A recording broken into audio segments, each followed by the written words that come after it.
So what's up? For today's video, magluluto nga pala tayo ngayon ng pangmalakasang atay balunan ng dinosaur. So ating muna siyang lilinisin at hugasan para matanggal ang mga kanyang mga dumi-dumi. At tayo maghihiwa ng pangmalakasang kalamansi nga pala. Dahil kalamansi ang gagamitin nating pangpaasim sa ating lulutuin. At ating nga pala siyang pipigaan para the best. Be the best. Forever, never, and after.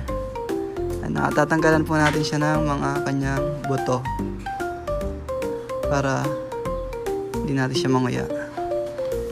Tayo papainit ng kawali at maglalagay ng mantika. Pag mainit ng mantika, atin ang ilalagay muna ang bawang at atin siyang gigisahin para sumarap ng sobra ang ating niluluto ang atay balunan ng dinosaur.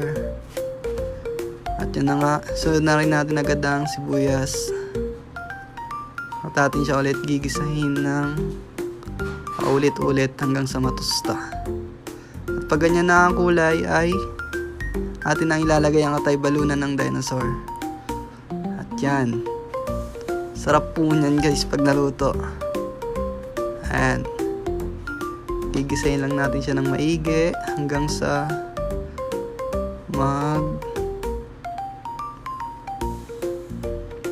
gumanda yung kulay niya. So ayun na nga. At atin na rin ilalaglag ang patatas para the best. Tulad nga ng sinabi ko, be the best. Ayan, natin siyang haluin ng maigi at hintayin natin siyang maluto bago natin lalagyan ng pangmalakasang water.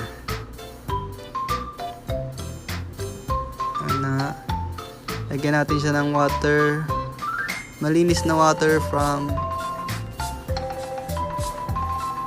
basta secret na yung pinagkuhanan ng water. Ayan, pakukulan lang natin siya, hintayin lang natin siya kumulo. At pag kumukulo na, eto na nga, lalagyan natin siya ng toyo ng ating mga girlfriend. Ayan,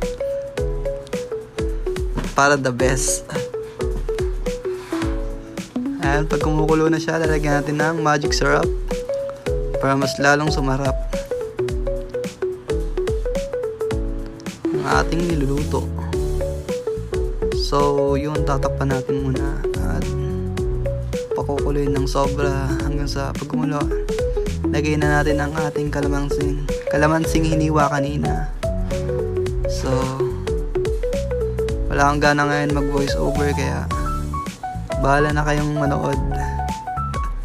Yan, pag kumulo na nga ng ganito ay pakukuloyin lang natin siya ng sobra para the best. Ayan, lagyan natin asukal para pampabalance ng lasa. Ayan, halu-haluin lang natin siya ng maigi. At atin nang matimusan ang ating niluluto kung gaano siya kasarap, kung gaano katamis, at ating kukuha na ng pangmalakasang montage.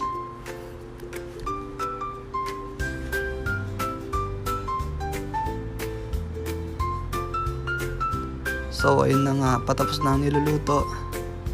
Eto na ang pangmalakasang montage natin sa ating nilutong adobong atay ng dinosaur. Ayun na nga, maglalagay na tayo sa kanin ng adobong atay.